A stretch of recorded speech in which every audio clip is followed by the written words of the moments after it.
Tous les dimanches, 1h, 2h, Rothschild François Junior analyse, commente et vous aide à mieux comprendre les enjeux sociaux, politiques, économiques. Enjeux sur RFM 104.9 et sur rfmit.com. Un rendez-vous hebdomadaire pour traiter des grands thèmes de l'actualité quotidienne. 1h, 2h, tous les dimanches. Enjeux avec Rothschild. C'est votre meilleur rendez-vous.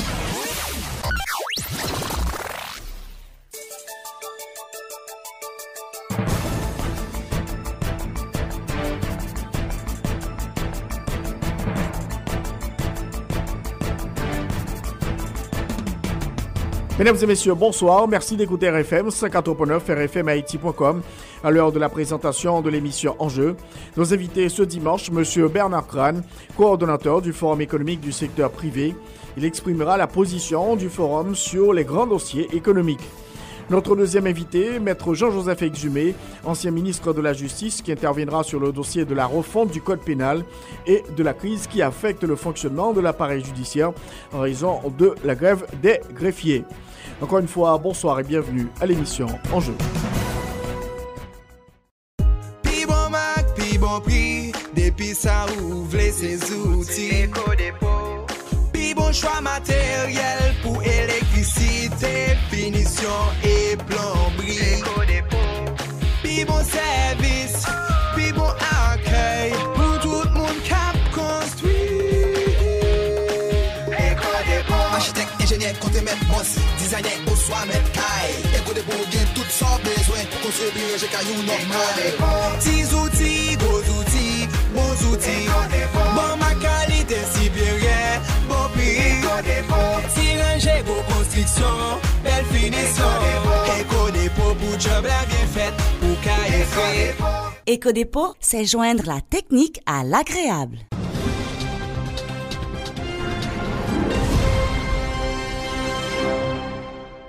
Nous avons avec nous M. Bernard Crane, qui est le coordonnateur du Forum économique du secteur privé. On va parler globalement de la situation économique, parler du dossier de la taxation, la fiscalité. M. Crane, bonsoir et bienvenue à l'émission Enjeux. Bonsoir Rothschild, heureux d'être avec toi.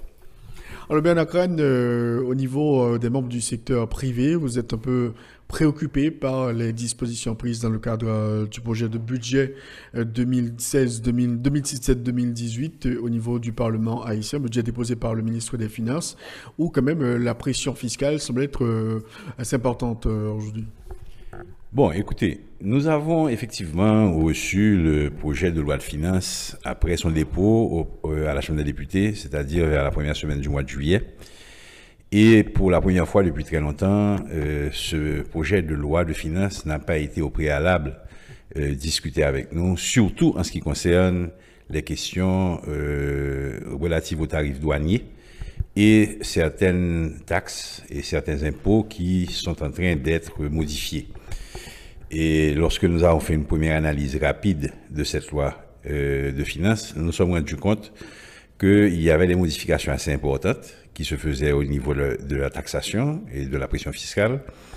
Et nous sommes un petit peu étonnés parce que nous, depuis quelques années, ça fait déjà plus de 7 ans, nous faisons un plaidoyer en faveur du contrôle des marchandises qui traversent la frontière haïtiano-dominicaine, dont une grande partie d'entre elles ne paient aucun droit de douane, et les taxes subséquentes, c'est-à-dire la TCA, etc., etc.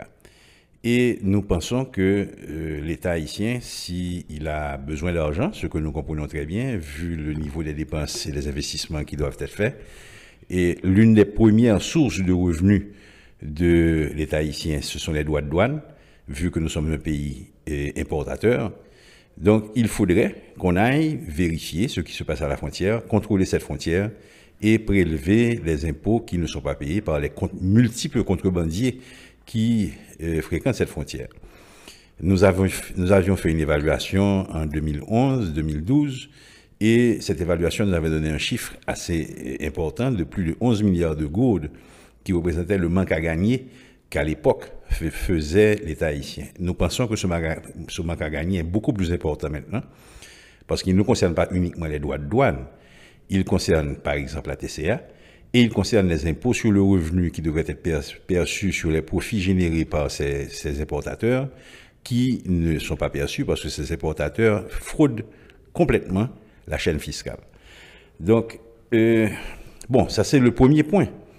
Mais nous nous sommes rendus compte également qu'il y avait des taxes qui, par exemple, certains droits d'assises qui allaient augmenter, qui mettaient en danger la production même de certains biens en Haïti. Et bon, je ne vais pas citer pour le moment, c'est parce que le producteur en question, c'est déjà plein et il a fait valoir son point de vue à l'État, il a rencontré les différents décideurs et j'espère qu'il aura gain de cause. Je crois que ça va dans la bonne voie.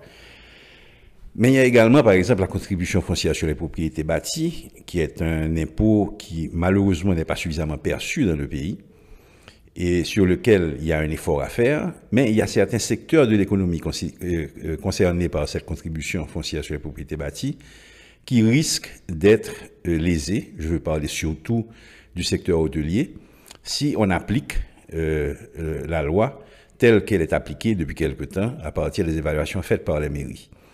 Donc, tous ces points de vue-là, nous pensons qu'il faut qu'ils soient discutés entre les autorités, que ce soit de l'exécutif, que ce soit du Parlement, avant qu'on arrive au vote de la loi de finances.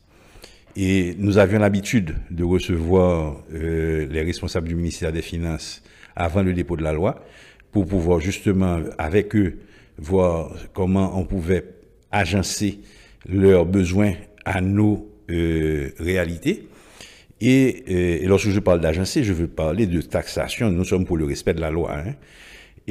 Mais nous assurer que la taxation n'aurait pas une influence négative sur les activités d'entreprise. Cette fois-ci, ça n'a pas été fait. Donc, nous espérons qu'avant le vote de la loi et sa mise en application, nous aurons l'opportunité de discuter avec nos autorités pour nous assurer que les activités économiques de nos entreprises ne seront pas mises en danger. Donc vous dites clairement que au niveau de la pression fiscale, en tout cas certaines dispositions prises dans le cadre de ce budget pourraient freiner un peu la croissance, entraver le bon fonctionnement de ces entreprises privées qui sont là justement pour créer de la richesse, créer des emplois. C'est évident, c'est-à-dire qu'il y a un dicton français qui dit que trop d'impôt tue l'impôt. Il faut s'assurer que lorsqu'on met en place un système fiscal, ce système fiscal est à la fois un système qui permet à l'État de percevoir les revenus dont il a besoin pour pouvoir faire face à ses responsabilités vis-à-vis de la population, mais en même temps aussi qu'il soit suffisamment incitatif pour permettre aux entreprises de créer des emplois, de créer de la richesse. Il ne faut pas que ce soit toujours les mêmes personnes qui paient plus. Il faut élargir l'assiette fiscale, il faut aller vers ceux qui ne paient pas. Je veux parler en particulier des multiples contrebandiers qui importent un tas de produits et qui les vendent sur le marché sans rien payer. Je veux parler des professionnels, je veux parler de beaucoup de personnes qui génèrent des revenus dans ce pays et qui ne sont malheureusement pas sur le rôle de la Direction générale des impôts. Donc, moi, je pense qu'il y a moyen, effectivement, d'augmenter les revenus de l'État avec ce qui existe déjà comme taxes et impôts. Et il y a même certaines taxes et impôts qui devraient être réduites. Et il y a des barèmes qui devraient être modifiés. Il y a des seuils d'imposition qui devraient être surélevés, qui devraient être élevés, plus élevés que ceux qu'ils sont maintenant. Par exemple, lorsqu'on regarde le seuil pour l'impôt sur le revenu, qui est à 60 000 gourdes, ces 60 000 gourdes avaient été mis en 2005, si je ne me trompe. Et 2005, 60 000 gourdes représentaient, à 40 gourdes pour $1, l'équivalent de 1 500 $ américains. Maintenant, nous sommes à 60 gourdes pour $1. Les choses ont changé. Je pense qu'il y a une inflation systématique durant ces 12 dernières années qui font que ce seuil devrait être relevé pour permettre, par exemple, que les plus petits salaires n'aient pas à payer d'impôts.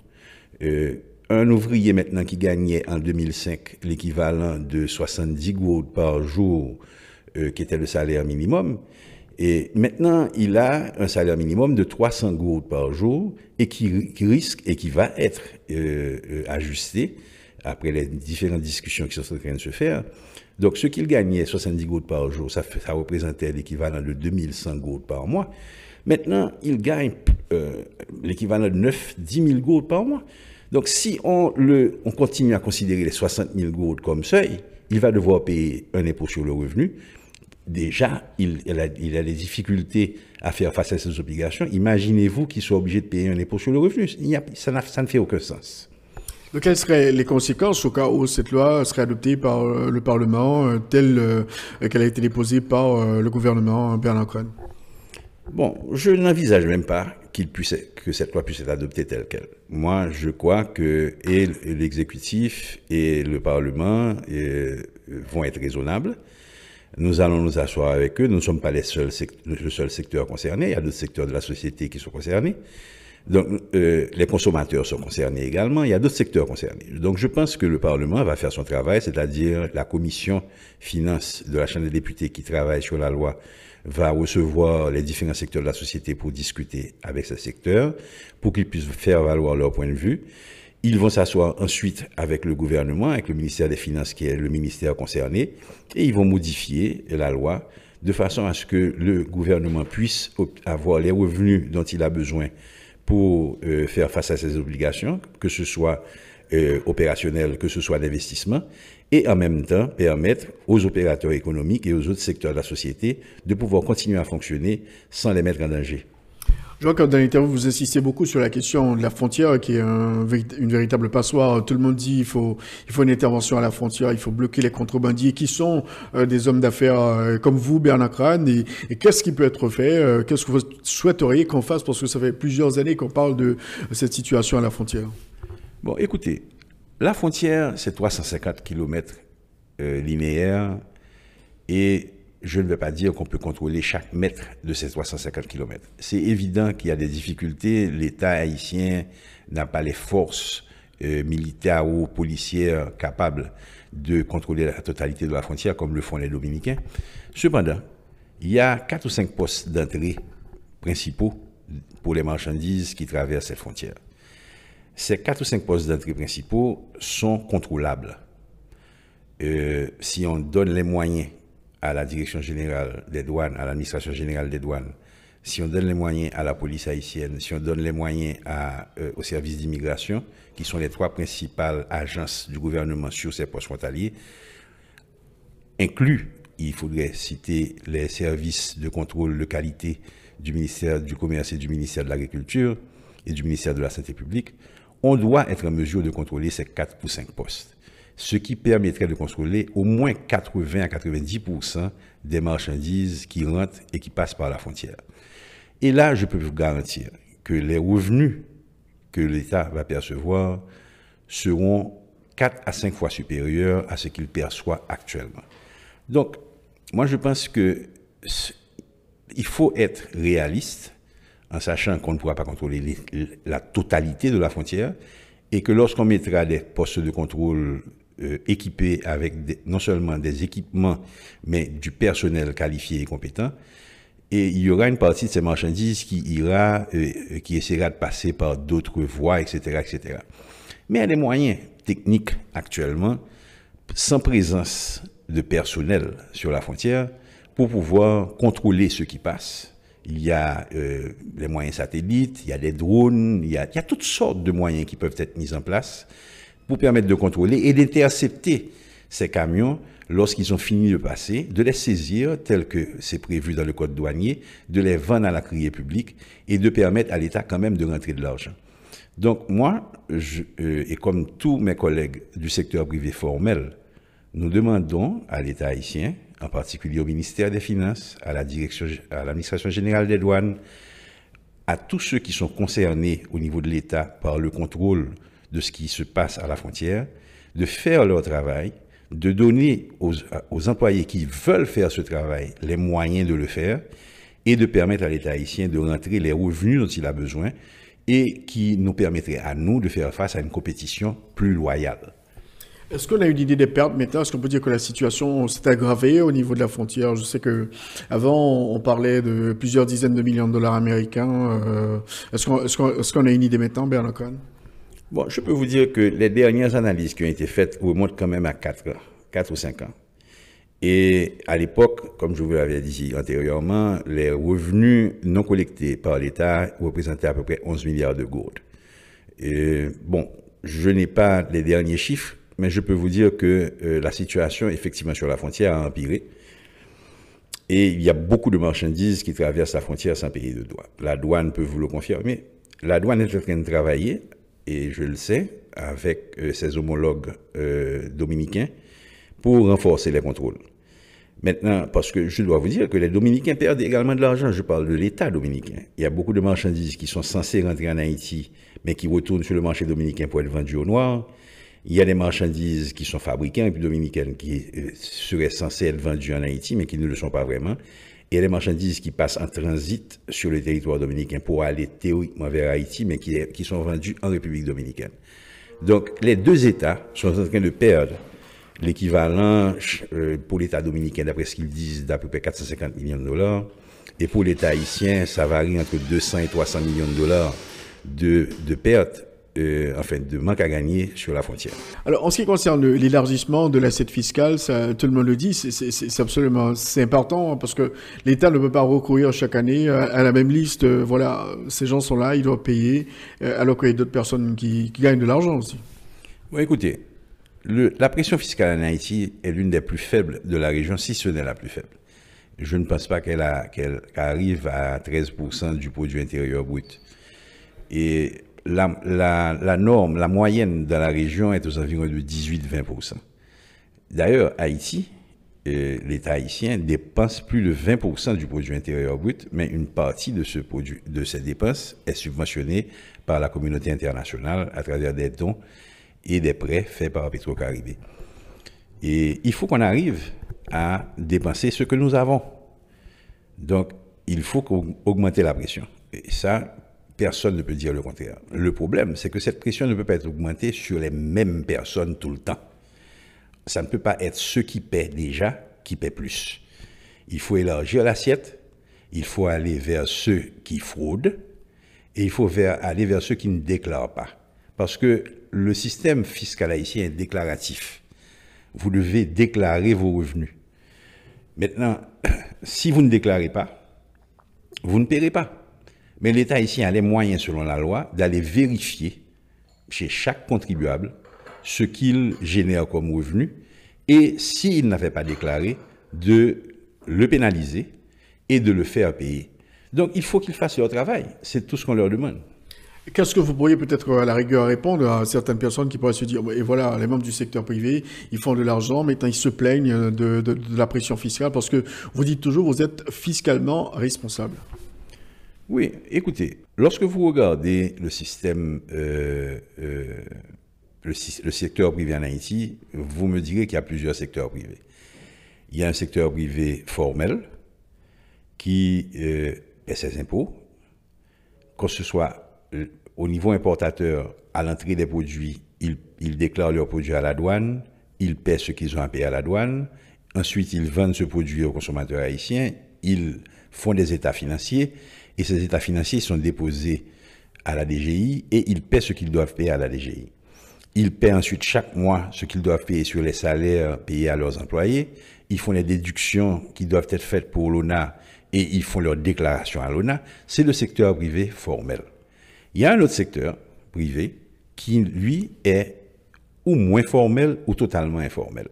C'est-à-dire, il y en a qui déclarent une partie, mais qui ne déclarent pas tout, et il y en a qui ne déclarent rien.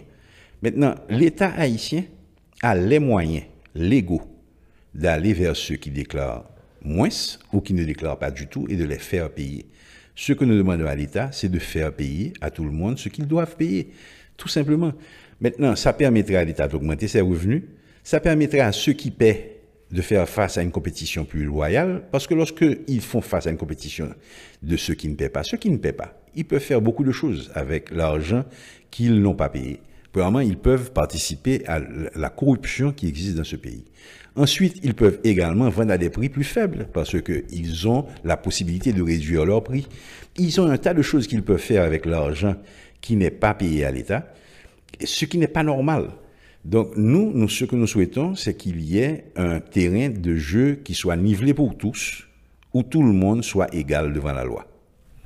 Une question extrêmement préoccupante, ça fait l'actualité de plusieurs mois, la question du salaire minimum, mais on voit que ça n'arrive pas à se résoudre. Bernard Crane, est-ce que pour vous du secteur privé, c'est une très grande préoccupation? La semaine dernière, il y a plusieurs patrons du secteur textile qui ont sorti un communiqué, fixé leur position sur la question. Bon, écoutez, la plus grande partie des entreprises du secteur formel ont déjà fait des ajustements de salaire, et ceci depuis le mois d'octobre.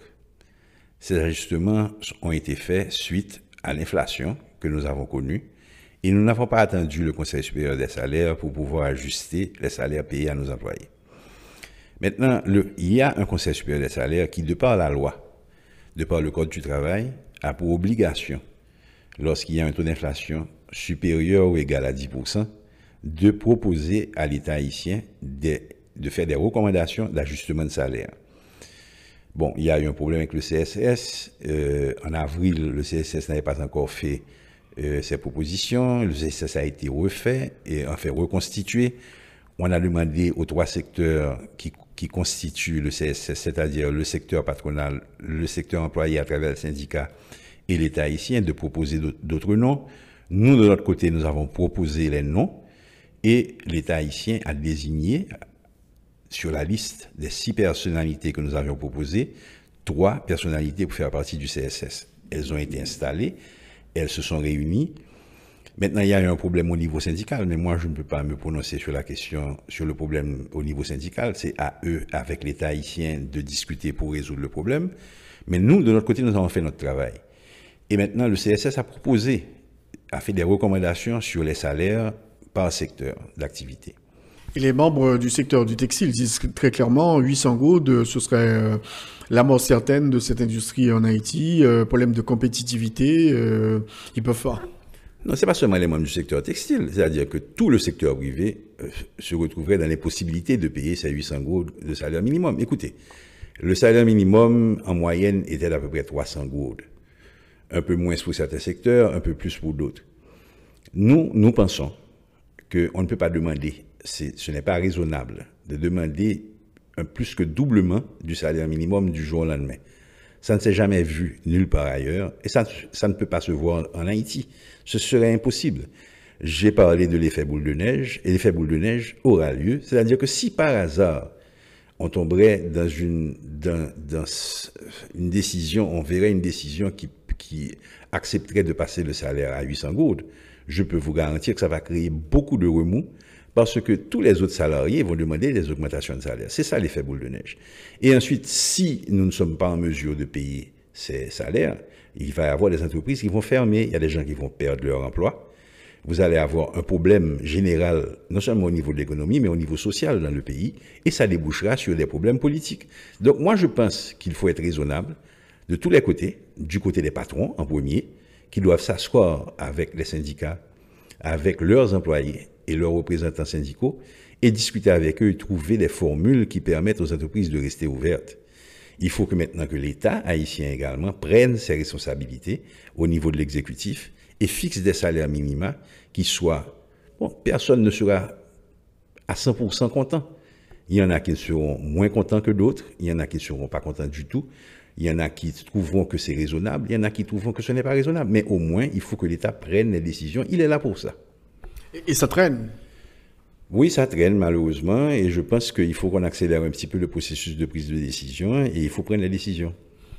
Une autre question, on a parlé tout à l'heure de la frontière haïtiano-dominicaine, il y a la question de l'armée, la réhabilitation de l'armée. Le gouvernement insiste sur la nécessité d'avoir des militaires à la frontière justement pour aider la douane à lutter contre la contrebande. Comment ce dossier est-il perçu au niveau du secteur des affaires, la réhabilitation des forces armées d'Haïti? Je dois vous dire qu'on n'en a pas discuté.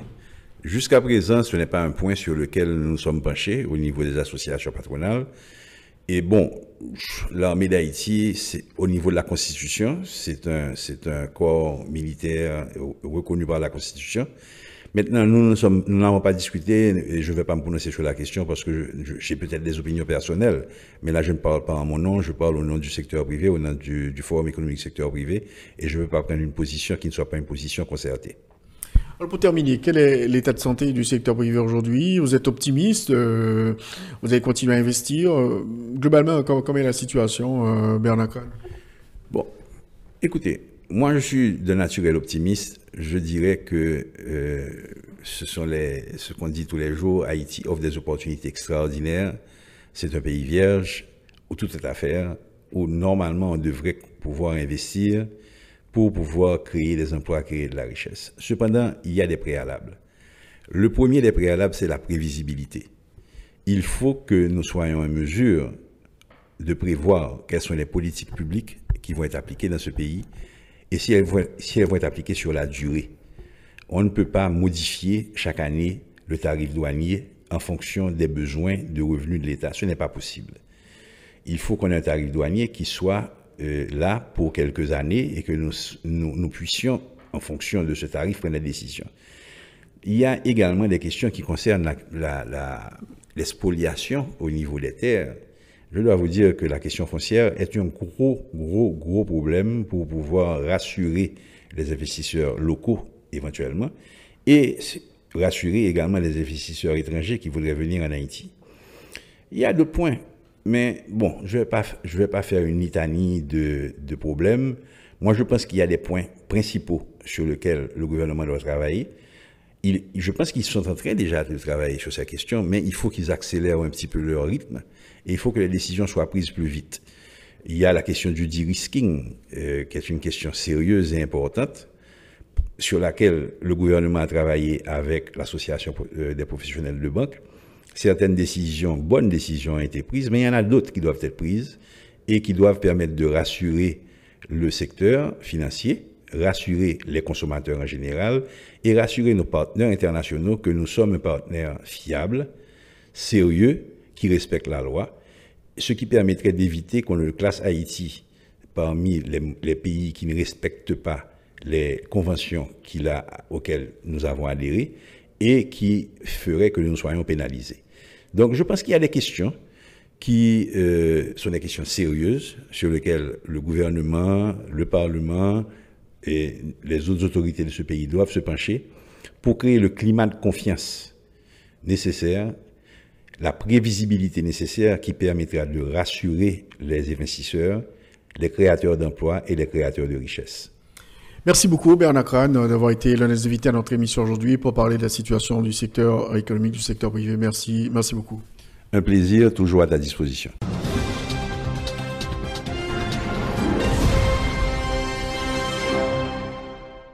Comme annoncé, l'ancien ministre de la Justice, Maître Jean-Joseph Exumé, est l'un des invités à notre émission aujourd'hui. On va parler de la réforme du droit pénal en Haïti. Maître Exumé, bonsoir et bienvenue à l'émission Enjeu. Bonsoir Ochil, je salue tous les auditeurs et les auditrices.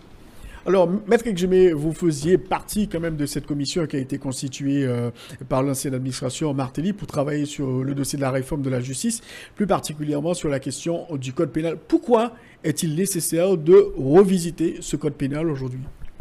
Bon, ça c'est une très bonne question, Ochil. Au départ, vous savez que nous en Haïti, on ne refonde pas, on ne modifie pas les textes. Parce que c'est ce qui fait qu'aujourd'hui, nous avons toute une série de textes qui sont complètement désuets.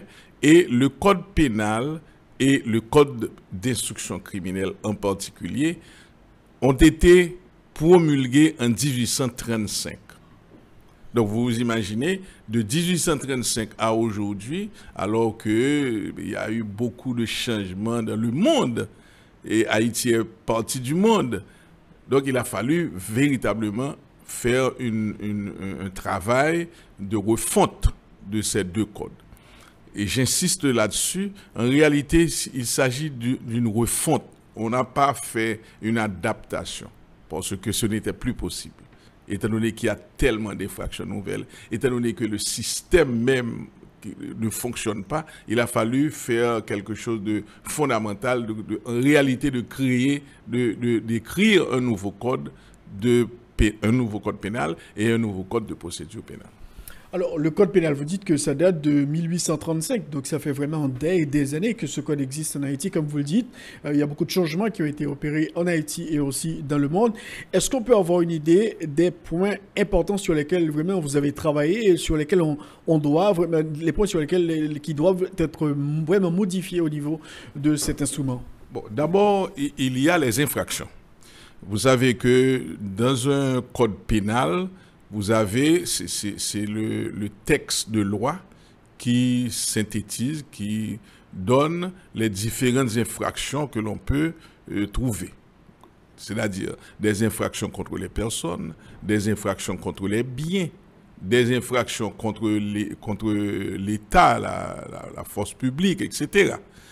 Donc, quand on regarde les infractions qui se trouvent dans le code pénal actuel, puisqu'il n'est pas encore voté, le nouveau n'est pas encore voté, eh bien, vous voyez qu'il a fallu quand même tenir compte d'une série de nouvelles situations qui se présentent en Haïti, résultant du fait que nous avons ratifié toute une série de conventions. Donc, ces conventions-là, il fallait les intégrer dans le nouveau document. Alors, je dois préciser que un grand écueil qu'il y a ici, c'est que quand il y a des lois particulières qui ont été prises pendant cette période-là de 1835 à nos jours. Mais ces lois particulières n'ont jamais été intégrées au corpus. Ce qui fait que vous avez toute une série de lois sur la corruption, lois sur le blanchiment des avoirs, etc. Mais ce sont des lois qui sont là comme des satellites. Donc, il n'y a jamais eu un travail de codification vraiment pour que ces lois soient intégrées au code. Voilà le problème. Et je pense que c'est cela. Vous avez toute une série de choses, les crimes contre l'humanité, le terrorisme, les grands crimes cybernétiques, etc. Tout ça, il fallait quand même les intégrer. Et c'est ce que nous avons fait. Alors, est-ce qu'au niveau de ce code pénal, Maître Jean-Joseph Exumé, quand même, les anciens législateurs, ils avaient tout pensé, mis à part les crimes nouveaux, les crimes cybernétiques, etc. Est-ce qu'on peut dire que ce travail a été bien fait, mais il faut vraiment l'adapter aujourd'hui? Moi, je pense que oui. Je pense que les législateurs de 1835, ils avaient, à cette époque-là, tenu compte de toutes les infractions qu'ils devaient mettre dans un code. Ils l'ont fait. Mais comme je viens de vous dire, le problème, c'est cette question d'intégration des nouveaux textes. Je vais vous donner un exemple. Lorsque vous prenez le kidnapping, ce que nous appelons le kidnapping, ça existait déjà dans le code, mais c'était la séquestration de personnes qui n'avaient pas cette envergure que nous avons connue. Parce que dans le kidnapping, il y a la séquestration, mais avec paiement de rançon, etc. Il y a toutes sortes de choses qu'il fallait intégrer. Et nous avons utilisé une méthodologie, je pourrais dire simple. Il s'agissait d'abord de faire l'inventaire de tous ces textes-là, justement, qui sont éparpillés. Et puis, maintenant, de voir comment les intégrer, dans quelle partie du code les intégrer. Ce n'était pas évident. Et en le faisant, on a essayé d'utiliser une technique qui consiste à prendre certaines infractions et les retirer. Dépénalisation. Et il y a d'autres infractions, d'autres faits que nous avons pénalisés. Et il y a eu un travail de réécriture qu'il a fallu faire, de codification et de réécriture. Donc en fait, c'est là le travail. Le travail, c'est identifier tout ce qui existe dans le code et maintenant identifier tout ce qui n'est pas encore intégré et l'intégrer. Et vous dites qu'il est absolument nécessaire vraiment d'intégrer les nouvelles lois justement dans cet environnement, dans ce code pénal? On ne peut pas faire autrement. Si vous ne le faites pas, à ce moment-là, c'est comme quoi vous n'avez pas besoin de travailler le nouveau code.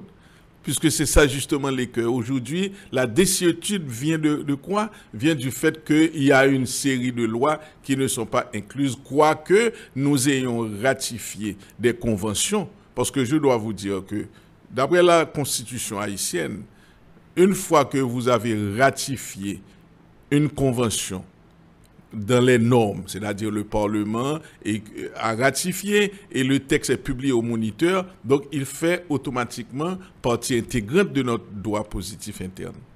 Ça, c'est un élément parce que tous les pays ne font pas ça. Il y a des pays, même quand ils ratifient une convention, mais il faut maintenant une loi pour dire que cette convention fait partie de la législation du pays. C'est-à-dire que nous, c'est automatique. Il y a un système moniste, donc vous ratifiez dans les formes, et bien automatiquement ça fait partie de la législation. Donc maintenant, si vous n'avez pas les moyens de bien comprendre, de bien savoir quelles sont les conventions, par exemple, qui concernent telle chose, eh bien, vous allez passer à côté.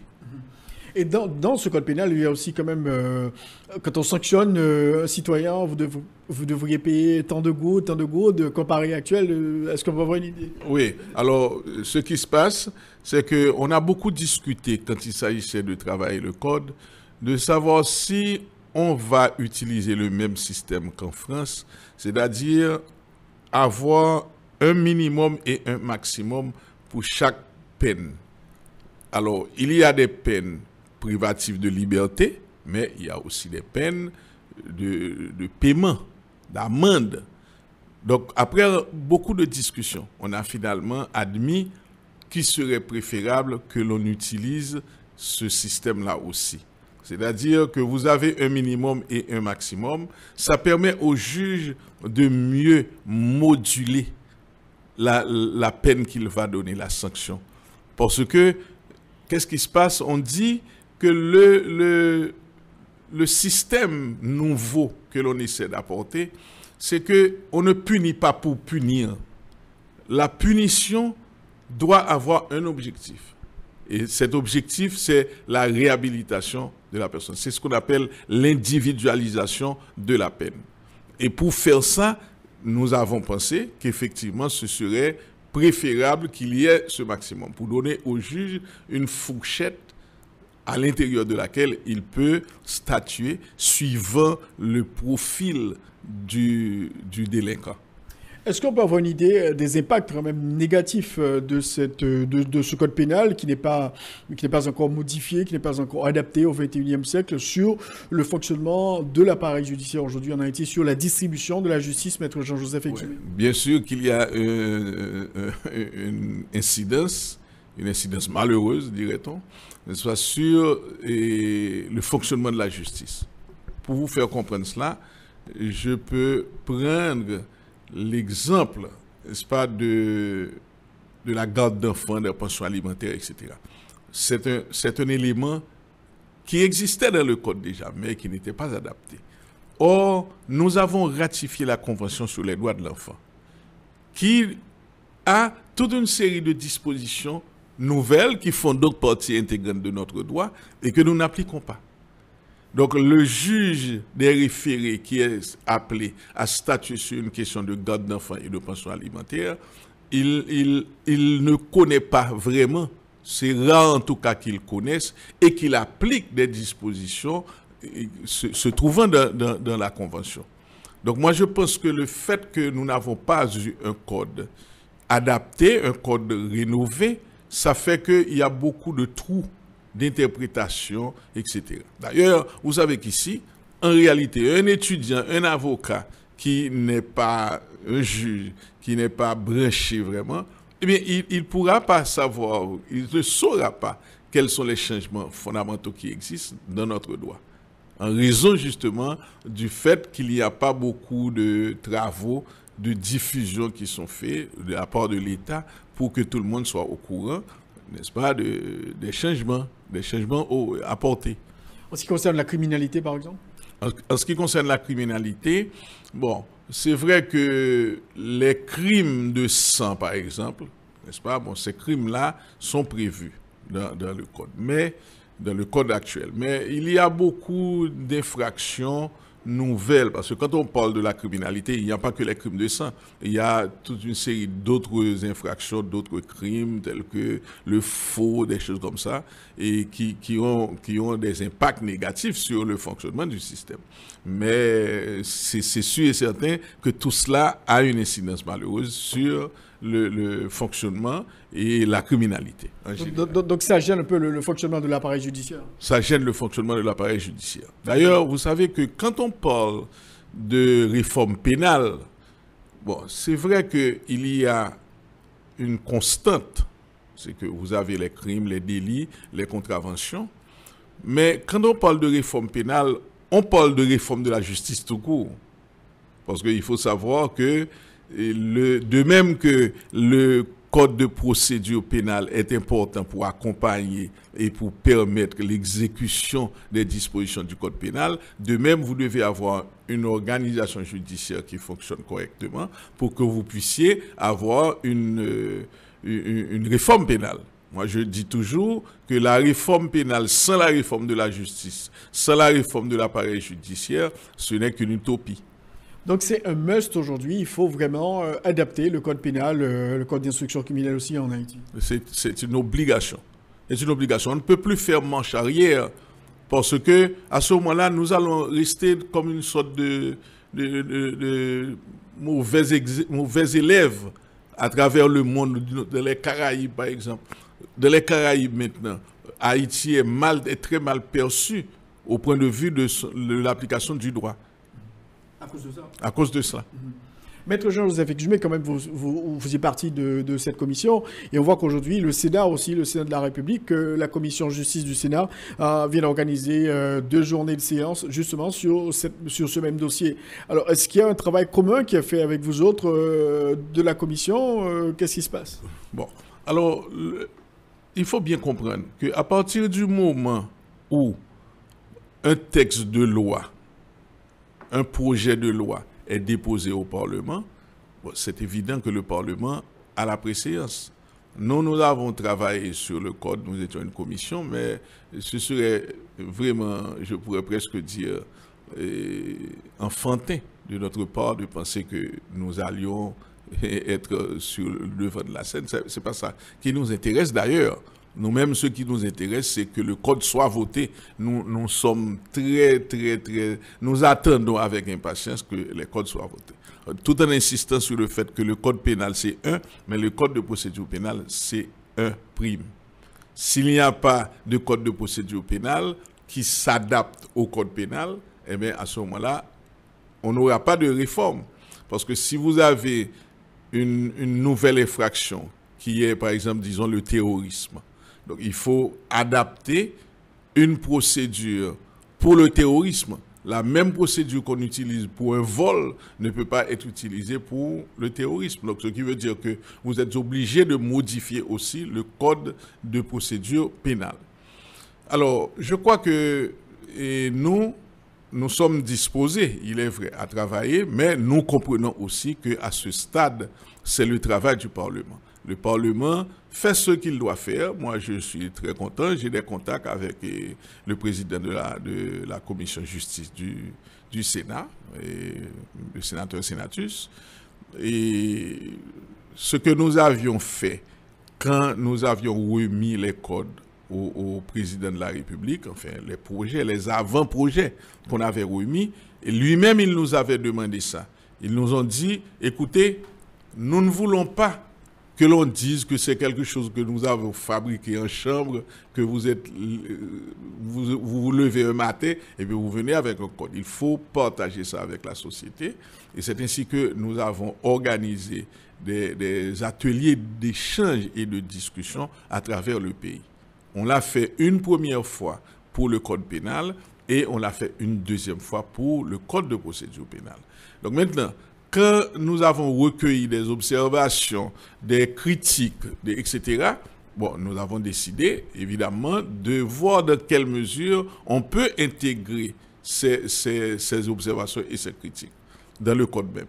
Mais bien souvent, ça n'a pas été le cas. Il n'était pas possible parce que, imaginez-vous, vous allez dans une province et puis il y a des participants qui vous disent « Mais pourquoi vous n'avez pas mis la zombification dans le code ?»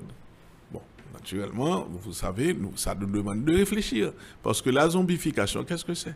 Vous avez une infraction. Il y a 3 éléments. Il y a l'élément légal, il y a l'élément matériel et il y a l'élément moral ou psychologique. C'est-à-dire que si je ne peux pas retrouver ces éléments-là pour définir et caractériser l'infraction, je n'ai pas le droit de le faire. Parce qu'il faut que je puisse dire exactement comment quelqu'un va reconnaître ce qu'on appelle la zombification. Parce que de la zombification, nous-mêmes haïtiens, nous savons ce que c'est. Mais comment projeter une explication du terme zombification?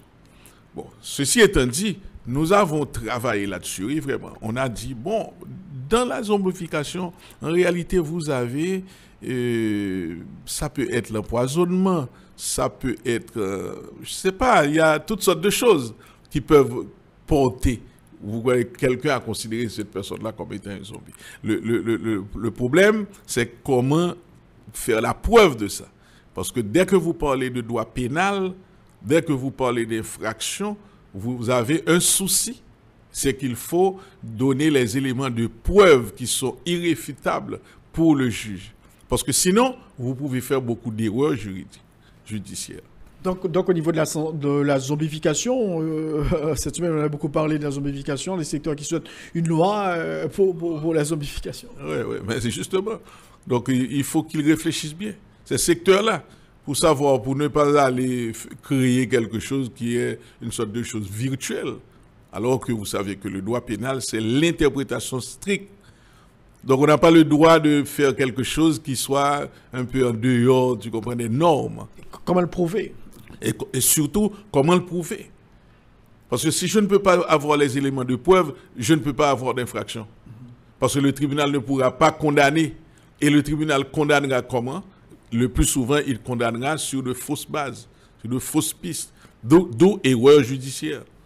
Est-ce que vous avez pensé au mariage pour tous dans votre texte? Non, à la vérité, nous n'avons pas pensé au concept mariage pour tous. Mais il faut reconnaître que quand vous parlez par exemple de viol, donc le viol, ça ne peut pas être nécessairement une relation entre un homme et une femme, ça peut être entre deux femmes, ça peut être entre deux hommes.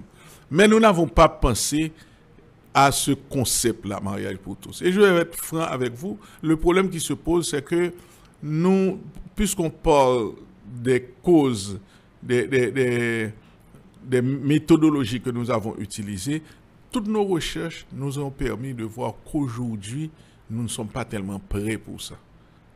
C'est-à-dire, vous pouvez faire une chose, vous pouvez mettre un texte de loi, mais si le texte de loi n'est pas en harmonie avec la sociologie du pays, ça peut créer plus de problèmes. Mais nous n'avons pas dit non plus qu'il n'y a pas de mariage pour tous. Vous êtes resté un peu... Non, c'est-à-dire que nous avons tenu compte de la sociologie haïtienne au moment où nous parlons. Parce qu'un code, ça peut être modifié. Alors, maître Jean-Joseph Exumé, donc sur la question du code pénal, le code de procédure pénale, il faut à tout prix vraiment qu'il y ait une décision au niveau des autorités. Il faut que ça soit peut-être voté au niveau du Parlement haïtien pour le bon fonctionnement de l'appareil judiciaire au XXIe siècle. Moi, je pense que les parlementaires eux-mêmes sont sans doute conscients de cela. C'est une obligation incontournable. Et puis, il y a un autre élément qu'il ne faut pas oublier. Il ne faut pas oublier que le de-risking frappe à nos portes.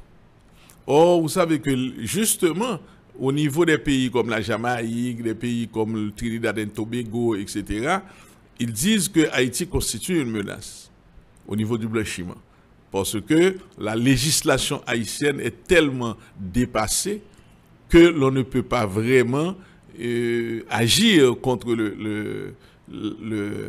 contre l'infraction qui est à la mode aujourd'hui, n'est-ce pas, le blanchiment des avoirs. Et c'est la raison pour laquelle ils avaient même donné, le GAFIC avait même donné une sorte de délai pour que nous puissions nous ajuster. Ils ont même parlé de façon spécifique des codes qu'il fallait voter pour que Haïti puisse continuer à bénéficier. Sinon, on peut avoir des problèmes. Les gens pensent que c'est une plaisanterie, mais ce n'est pas une plaisanterie. Vous pouvez avoir une situation où vous ne pouvez pas faire de transfert à l'étranger. Parce qu'il y a des Haïtiens, vous connaissez notre technique, ils disent « Ah, mon cher, ça c'est de la blague. » Comment pouvez-vous imaginer que l'on bloque les transferts d'Haïti ou bien vers Haïti, des choses comme ça? C'est bagaille blanc. Blanc, exactement. Oh, ça s'est fait.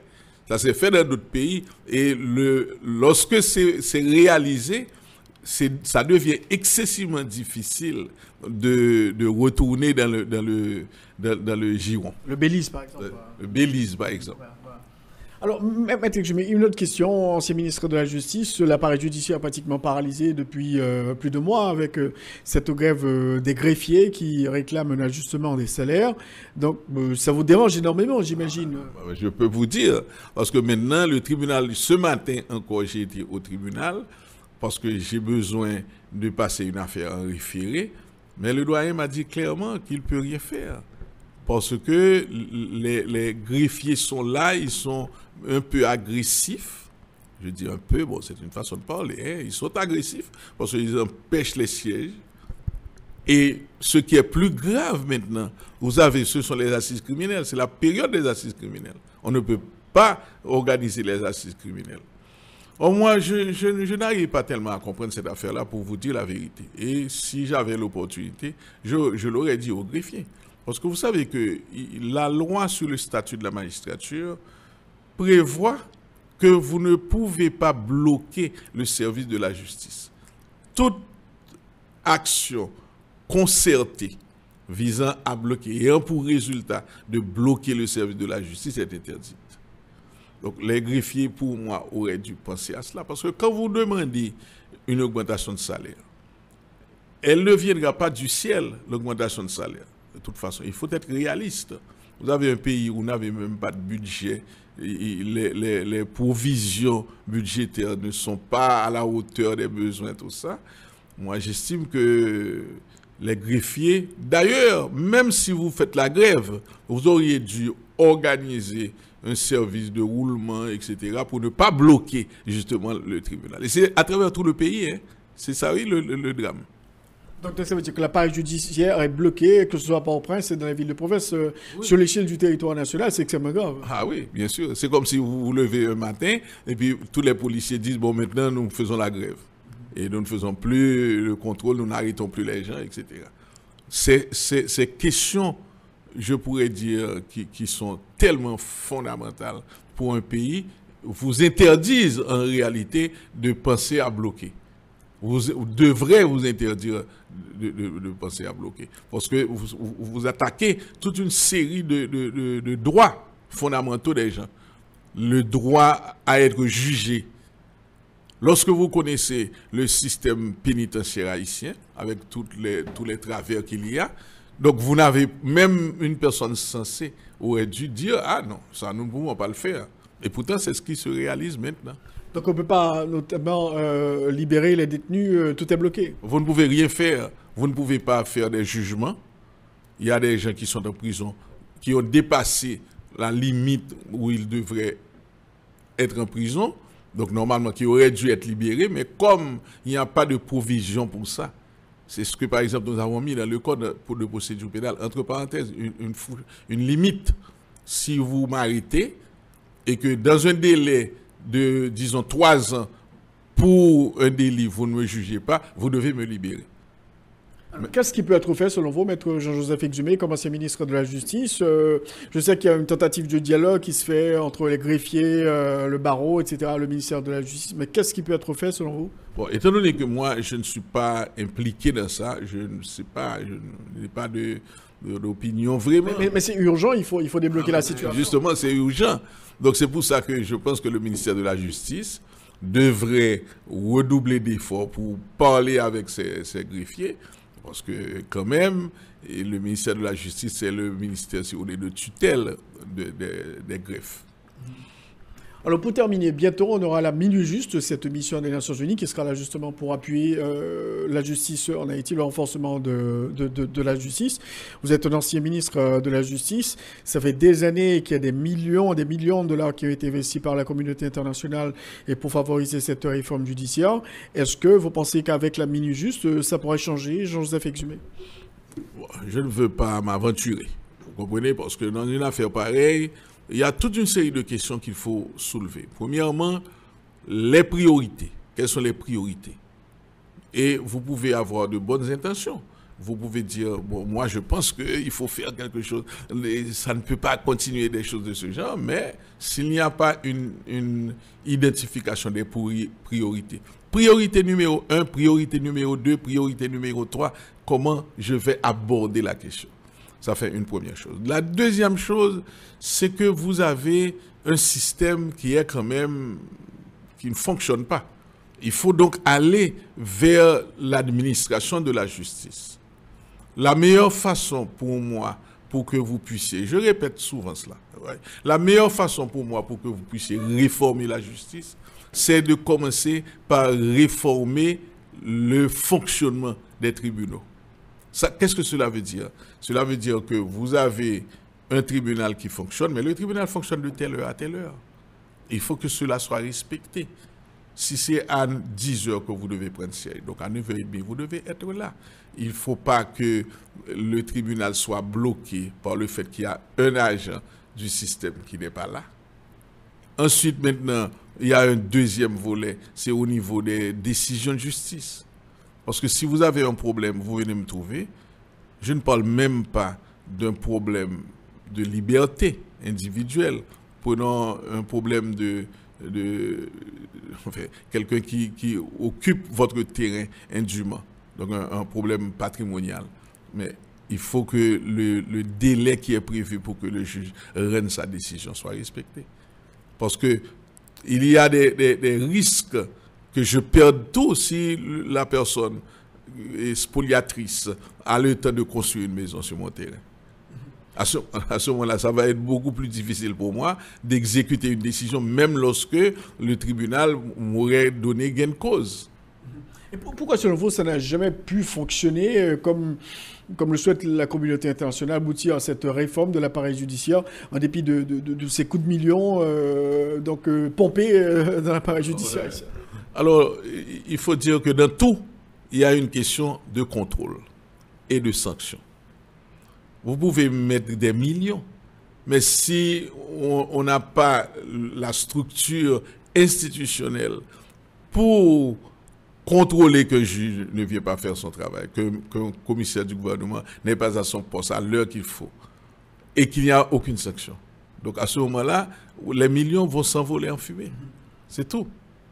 Qu'est-ce que vous préconisez, qu'est-ce que vous souhaiteriez, par exemple, qu'on fasse pour que justement cette réforme aboutisse? Vous avez donné quelques pistes, mais en matière de coopération internationale. Bon, la coopération internationale est un autre problème aussi. Parce que souvent, le coopérant, il vient avec son computer, avec un programme qu'il a fait, je ne sais pas moi, en Côte d'Ivoire ou bien aux Zaïre, et puis il dit, comme vous êtes nègre aussi, mais il va appliquer ça. Alors que peut-être que le diagnostic préalable à l'exécution du programme n'a pas été fait. La communauté internationale, pour moi, pêche beaucoup aussi dans la façon d'aborder le problème et de la façon de concevoir les programmes. Parce que en réalité, quelle que soit l'idée que vous avez, si vous ne passez pas par ce que je viens de dire là, c'est-à-dire le fonctionnement normal et régulier des tribunaux, vous allez échouer. Donc la mini-juste doit faire attention. La mini-juste doit faire attention. Moi, je ne connais pas très bien, si vous voyez, le programme de la mini-juste, mais je sais qu'effectivement, ils veulent... Mais j'attends pour que je puisse avoir plus de détails sur la façon d'évoluer de la mini-juste. C'est-à-dire parce qu'il y a, premièrement, les problèmes, et puis deux, les façons de résoudre les problèmes. Donc ça veut dire que si ces problèmes ne sont pas corrigés, selon vous, la mini-juste va échouer? Moi, je pense. C'est dommage, mais disons, ne soyons pas mauvais pour fait, mais je pense que la mini-juste aurait intérêt à consulter tous ceux ici qui sont impliqués dans ces questions-là, vous voyez, et voir comment appliquer cette théorie simple que je dis, priorité 1, priorité 2, priorité 3. Merci beaucoup, Maître Jean-Joseph Exumé, d'avoir été l'un des invités à notre émission aujourd'hui pour parler de ce dossier important, la réforme de la justice en Haïti. Merci beaucoup. Tout le plaisir a été pour moi, Rothschild. C'est la fin de l'émission Enjeu. Merci de l'avoir suivi. On a eu deux invités aujourd'hui. Monsieur Bernard Crane, coordonnateur du Forum économique du secteur privé, et Maître Jean-Joseph Exumé, ancien ministre de la Justice. La rediffusion de cette émission est à 4h et à 6h sur RFM 54.9, rfmhaiti.com et aussi sur TuneIn Radio. Bon dimanche à toutes et à tous. Au revoir. Tous les dimanches, 1h, 2h, Rothschild François Junior analyse, commente et vous aide à mieux comprendre les enjeux sociaux, politiques, économiques. Enjeux sur RFM 104.9 et sur rfmhaïti.com. Un rendez-vous hebdomadaire pour traiter des grands thèmes de l'actualité quotidienne. 1h, 2h, tous les dimanches. Enjeux avec Rothschild. C'est votre meilleur rendez-vous.